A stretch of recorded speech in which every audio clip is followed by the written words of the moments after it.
শাস্ত্রমতে এমন একটি মন্ত্র রয়েছে যা শ্রীকৃষ্ণের অত্যন্ত প্রিয়। নিত্যদিনের পুজো প্রস্তুতিতে এই মন্ত্র জপ করলে শ্রীকৃষ্ণ অত্যন্ত খুশি হন। এমনকি এই মন্ত্রের মাধ্যমে কৃষ্ণকে ভোগ নিবেদনও করা যায়। নমস্কার, খুশির গোপাল সোনা চ্যানেলে সকলকে স্বাগত। আজকের এই ভিডিওতে শ্রীকৃষ্ণের প্রিয় সেই মন্ত্র এবং তার অর্থ জানানো হবে। এই ভিডিওটি স্কিপ না করে মনোযোগ সহকারে দেখুন। ভালো লাগলে অবশ্যই লাইক করুন এবং কমেন্টে রাধা মাধবের জয়গান করতে ভুলবেন না কিন্তু। এই ধরনের ধর্মীয় ভিডিও পেতে এবং গীতা পাঠ শুনতে চ্যানেলটিকে অবশ্যই সাবস্ক্রাইব করে পাশে থাকুন। চলুন তবে শুরু করা যাক। আজকের এই ভিডিওটি মন্ত্রটি হল শ্রীকৃষ্ণ গোবিন্দ হরে মুরারি হে নাতে নারায়ণ বাসুদেবায়। শাস্ত্র মতে এই মন্ত্র জপ করলে খুশি হন কৃষ্ণ এবং ভক্তের সকল মনস্কামনা পূরণ করেন। তবে যে কোনো মন্ত্র জপ করার আগে তার অর্থ জেনে নেওয়া উচিত। চলুন তবে জেনে নেওয়া যাক এই মন্ত্রের অর্থ। শ্রীকৃষ্ণ শব্দের অর্থ কৃষ্ণ ও মূর্ধন্য মিলে এই শব্দের উৎপত্তি হয়েছে। কৃষ্ণ অর্থাৎ আকর্ষণ, মূর্ধন্য অর্থাৎ এখানে আনন্দ হিসেবে ব্যবহৃত হয়েছে, অর্থাৎ যে সকলের মনকে আকৃষ্ট করে আনন্দ প্রদান করেন তিনিই হলেন শ্রীকৃষ্ণ। বৈমুখ বিবর্ত পুরাণে রাধাকৃষ্ণ নামের ব্যাখ্যা করেছেন। তার ব্যাখ্যা অনুযায়ী কৃষ্ণ এমন এক মঙ্গল নাম যা বাণীতেও বর্তমান। কৃষ্ণ নামে সকল দোষ দূর হয়। এই মন্ত্রের মাধ্যমে কৃষ্ণের সামনে প্রার্থনা করা হয়েছে যে, প্রভু আপনি সকলের মনকে আকর্ষণ করেন, অতএব আপনি আমার মনকেও নিজের তরফে আকৃষ্ট করে ভক্তি ও সেবায় নিয়োজিত করুন এবং আমার সমস্ত পাপ নাশ করে দিন। গোবিন্দ গোবিন্দ কথার অর্থ গুরুদের ইন্দ্রের বা সমস্ত ইন্দ্রের অধিপতি। কলিযুগের পাপ নাশ করতে গোবিন্দ নামের কীর্তন সমর্থ। গোপীরা কিভাবে শ্রীকৃষ্ণের স্মরণ করেন সে বিষয়ে শ্রীমদ্ ভাগবতে উল্লেখ পাওয়া যায়। দৈনন্দিন কাজকর্মের মধ্যেও যে কিভাবে গোপীরা শ্রীকৃষ্ণের গুণগান করতেন তারা ধন্য। মন্ত্রে গোবিন্দ নামের মাধ্যমে প্রার্থনা করা হয়েছে যে গুরু ও ইন্দ্রিয়দের রক্ষা করেন যে দেবতা, তিনি যেন ভক্তের ইন্দ্রিয়দের মধ্যে লীন করে নেয়।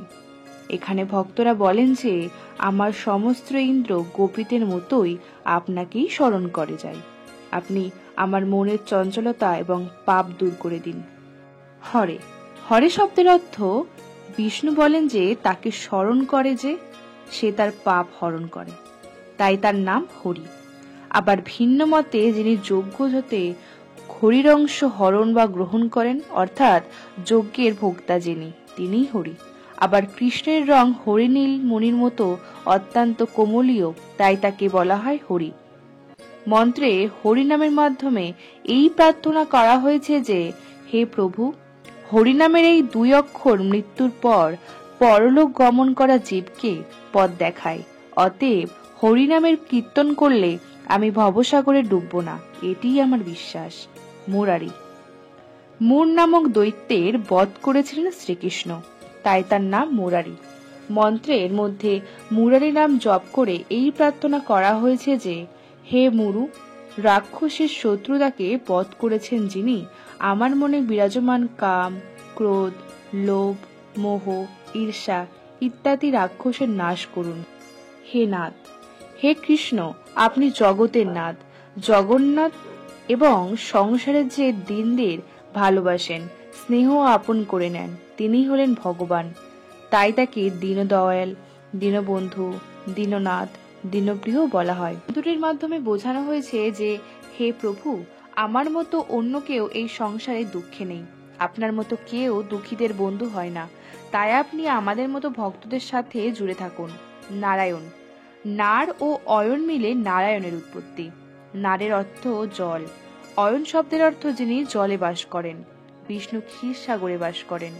শ্রীকৃষ্ণ বলেন তিনি 4টি স্বরূপ ধারণ করে সর্বদা সমস্ত লোকে রক্ষা করে থাকে।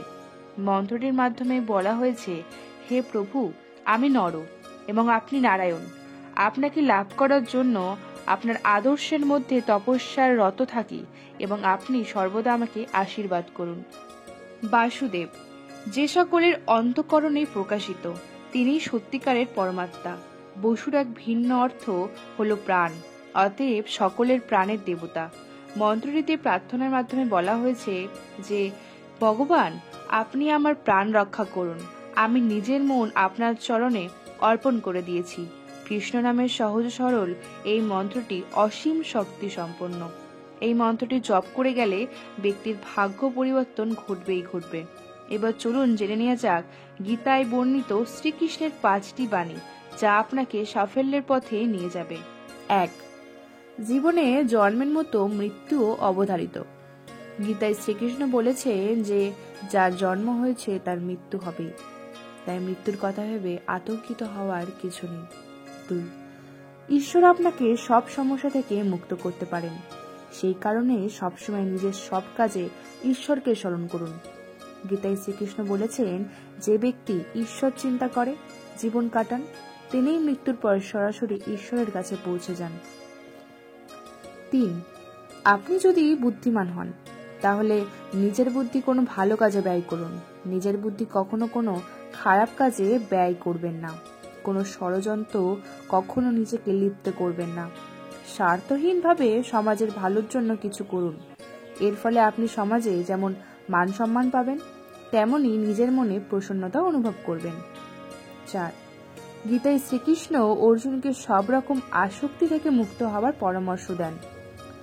কারোর প্রতি অকারণে মুগ্ধ হওয়া কখনোই নিজের কাজের কথা নয়। বিশেষ করে নিজের শরীরের প্রতি কোনো রকম টান থাকাও ঠিক নয়। এই নশ্বর দেহ একদিন পঞ্চভূতে বিলীন করে যাবে, তাই শরীরের প্রতি কোনো রকম মোহমায়া রাখবেন না। সব আসক্তি ত্যাগ করে সত্যের পথে এগিয়ে চলুন। 5. লোভ, রাগ ও ঈর্ষা হলো আমাদের সবচেয়ে বড় 3 শত্রু। এই 3 শত্রু আমাদের নরকের পথে নিয়ে যায়। সেই কারণে লোভ, রাগ ও ঈর্ষা সম্পূর্ণভাবে ত্যাগ করুন। এইসব শত্রু নিজের জীবন থেকে দূরে রাখলে আপনি সফল ও সুখী জীবনযাপন করতে পারবেন। আজকের মতো ভিডিওটি এখানেই শেষ করলাম। আশা করি আপনাদের ভালো লেগেছে। তাহলে আজ এই পর্যন্তই। দেখা হচ্ছে পরবর্তী ভিডিওতে। ভালো থাকবেন, সুস্থ থাকবেন। জয় শ্রীকৃষ্ণ। রাধে রাধে।